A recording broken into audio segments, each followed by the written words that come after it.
attention. Have you ever wondered how it works? Why do some images hold us, while others disappear almost the moment we see them? Why can we scroll through hundreds of images or clips every day, feeling constantly stimulated, yet somehow dissatisfied in the end? Attention is not just something we possess internally. It can be staged, organized, and directed. That hook that keeps us was not invented by social media. Social media simply industrialized an older aesthetic logic. That logic can be found in literature, theater, architecture, sculpture, and of course, cinema. At the beginning of the 20th century, the Soviet film director Sergei Eisenstein developed his theory of montage. It revolutionized filmmaking and influenced directors from Hitchcock and Spielberg to Scorsese and De Palma. But Eisenstein suggests that montage is not just a film technique. It is a way experience is composed across all the arts. Artists, writers, sculptors, they all knew how to prepare the eye, build expectation, delay revelation, intensify feeling, and finally gather fragments into a whole. Attention, in other words, always had an architecture. And if that is true, then the hook of attention is older, wider, and way more fundamental than we usually think. It helps us understand the logic of modern digital life and how our attention actually works.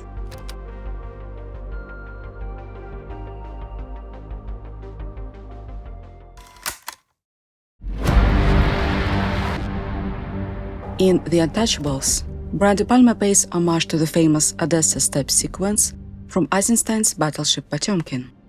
A public stairway, civilians trapped in violence, cross-cutting between danger and helpless bodies, most famously, the baby carriage on the steps. The Odessa step sequence helped cement both Eisenstein and Battleship Potemkin in film history, and De Palma was far from the only filmmaker inspired by Potemkin. For Eisenstein, editing was not just a way of connecting one shot to the next smoothly. His method treats shots as independent cells that, when brought into collision, create a new idea or meaning in the viewer's mind. Thesis and antithesis produce a high-level concept, synthesis. When one shot collides with another, the viewer doesn't simply register both separately. A third idea emerges from that collision. That is the core of Eisenstein montage. Editing as conflict, editing as thought. In his films, attention is never passive. It is seized, redirected, and controlled. Eisenstein treats the cut as a force that grabs the eye and pushes the mind toward a feeling, an idea, or a political response. The clearest example is the Odessa step sequence. Its power lies not only in what it shows, but in how the violence is constructed through editing. We see soldiers marching downward with mechanical precision. We see the crowd fleeing in panic. We see terrified faces, bodies collapsing, the baby carriage rolling down the steps. These images do not flow gently into one another. They collide, and through that collision, the scene becomes overwhelming. Each cut relocates our focus from boots to faces, from the crowd to the carriage, from mass movement to individual fear. The scene keeps interrupting us, forcing us to look again, connect again, and feel again. The massacre becomes larger than a single event. It becomes an experience of terror, helplessness, and political outrage. It organizes attention in a way that produces meaning. And this is the crucial point. The spectator is not passive. Montage works only because the viewer has to complete it.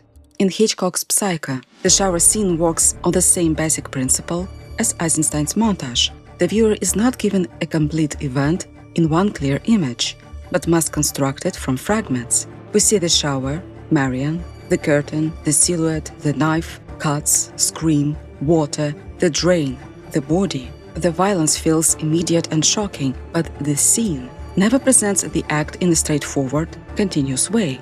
Its force comes from the arrangement of pieces. The audience mentally stitches together what happened. This is already a theory of how attention works. What draws us in on this view is not only what is shown, but what is withheld and distributed across a sequence. A work becomes gripping when it does not present a finished whole all at once, but instead makes the spectator assemble that whole through a process of perception. We are drawn in because we are asked to participate. Once you see montage this way, it starts appearing everywhere. Eisenstein himself saw it far beyond cinema, and especially in architecture.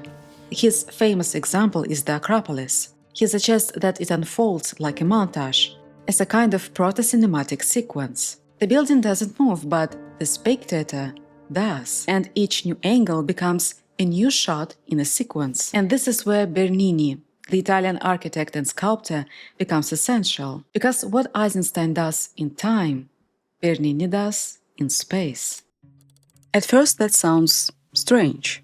A Soviet filmmaker and a Baroque sculptor-architect do not seem to belong in the same argument, but the deeper logic is the same. Both want to choreograph attention, both build meaning through sequence, collision, and emotional escalation, and both depend on the spectator to complete the work. With Eisenstein, this happens through editing. With Bernini, the cut is replaced by movement through space. His chapels and sculptures are not static in any ordinary sense. They are staged experience.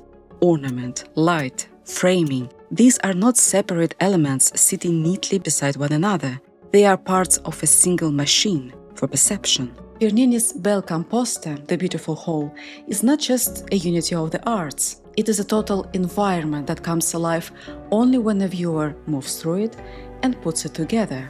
Take the Carnara Chapel. The ecstasy of St. Teresa is never just a sculpture. Hidden light pouring down the above, marble drapery that seems to burst into motion, the architectural frame that locks the gaze into place, the carved spectators of the Carnara family watching from theater boxes, as if they are inside the scene and we are joining them. You are not simply standing outside and admiring an artwork. You are absorbed into a carefully staged revelation. Bernini is editing attention through space. But Bernini and Eisenstein do not simply present forms. They present forms at a point of maximum intensity. A body in transformation, a gesture at its peak, a face, movement, or event suspended at the instant when emotion becomes almost unbearable. For Eisenstein, great art doesn't simply guide attention, it pushes attention toward pathos. In his writings, he argues that the effect of a work is to bring the viewer to a point of ecstasy.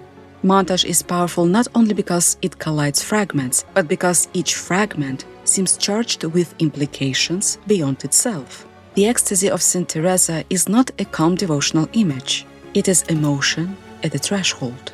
And when we talk about ecstasy, crisis, transformation, violence, we cannot ignore another art form that hooks our attention: painting. And perhaps the clearest example is Caravaggio.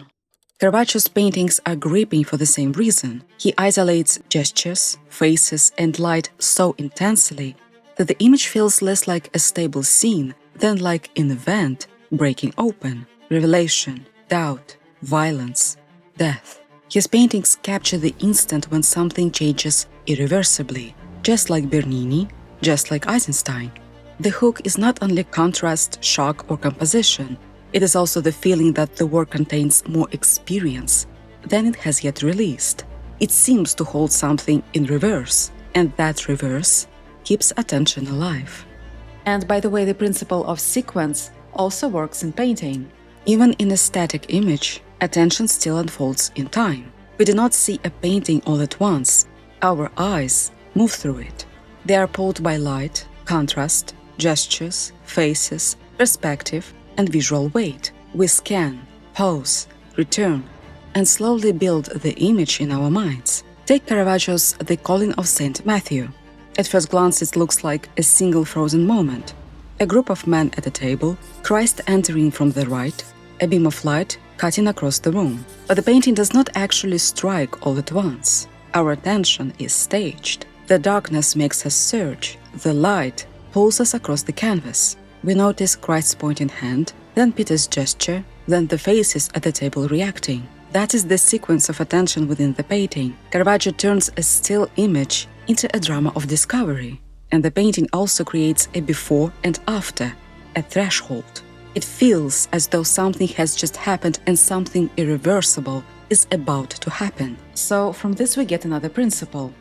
Sequence is crucial, yes, but it's not enough on its own. What hooks us more is sequence combined with emotional salience, with a sense that something is happening and about to happen. The image promises not just more information, but more experience. It promises further unfolding. Eisenstein also extended montage beyond cinema into literature. Again, a sentence, a scene, a paragraph doesn't give everything at once. It distributes experience across fragments. It creates expectation, relation, rhythm, and delay. The reader must synthesize. So what we have here is a much broader structure of attention, the one that runs from Baroque churches to montage cinema to novels and to social media. Sequence, suspense, incompletion, emotional peak. That is a very powerful hook, and you can find all of that in your feed. Yes, I've seen the compilations. And eat away your hangover. Social media is not just a messy pile of content. It's out of control. The architecture of attention is baked into it. Let me know when this gets interesting for you. Okay? And it works through the same elements we have already seen: montage, emotional threshold, spectator participation, the promise of more experience, and endless incompletion. It is montage, but without closure. The power doesn't lie in any single post. It comes from the sequence, from the fact that every fragment points beyond itself to the next one. That is why social media can feel so compelling. It keeps crossing emotional thresholds over and over again. Every post has to hit quickly. Surprise, desire, Hunger. anger, curiosity, aspiration. And every post makes a tiny promise. Maybe the next one. Maybe the next one will be funnier. Maybe it will explain something. Maybe it will show the life you want. That is the hook. The feed offers revelation without fulfillment. It constantly suggests that something more meaningful, more satisfying, more complete is just one scroll away. But instead of delivering completion, it renews expectation. And this is where we need to remember Caravaggio, Bernini, and Eisenstein, because great art also uses incompletion. It withholds. It makes the spectator participate. It creates a sense that there is more there than can be given all at once.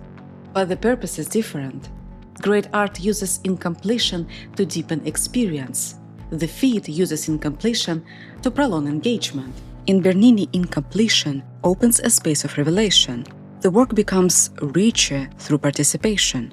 In Eisenstein, montage drives the spectator toward synthesis. The fragments do not remain fragments, they build toward intensity, insight, transformation. But in the feed, incompletion is rarely gathered into a whole. It is simply extended. So what you get is ecstasy without catharsis, stimulation, motion, but not arrival. And that may explain why scrolling in the moment feels good and empty afterward, and why we can spend hours doing it. This is not just because of a big discipline. It feels good because the structure works. The promise is real at the level of attention, but it feels empty afterward because the expectation almost never resolved. And that is the real difference between art and platform. Art can leave us open, unsettled. We may not fully understand some films or paintings, but when a serious work leaves us open, it does so in order to deepen experience. The feed leaves us open in order to keep us engaged. It gives us the feeling that something is about to arrive, but it never actually does. But that doesn't mean we have no power. Gilles Deleuze, one of the most influential philosophers of the 20th century, offers a useful philosophical example. Imagine a glass of water with sugar in it. Left alone and the sugar will dissolve slowly, but add a spoon, begin to stir, and the situation changes. It is no longer just water and sugar. The spoon enters the process and alters the whole. The whole changes when a new relation enters it. The spectator works in a similar way. In Bernini's chapel, in cinema, even in the feed, we are not outside the experience, passively receiving it. The moment we enter it with our attention, like the spoon in Deleuze's example, with our expectations, habits, pace, and desires, the whole changes. The work is not completed before us, it is completed through us. Of course, there are limits. Social media is already organized in advance, but the final shape of experience still depends on how we move through it. A different pace, a different expectation, a different use, all of this begin to compose a different whole. So the question is not just what the feed does to us, but what we bring into it, and what kind of whole we help to produce from within it. And maybe that is why it is so important to return to art. Because Bernini, Caravaggio, and Eisenstein show us that attention was never just about capturing emotion. It was about transformation.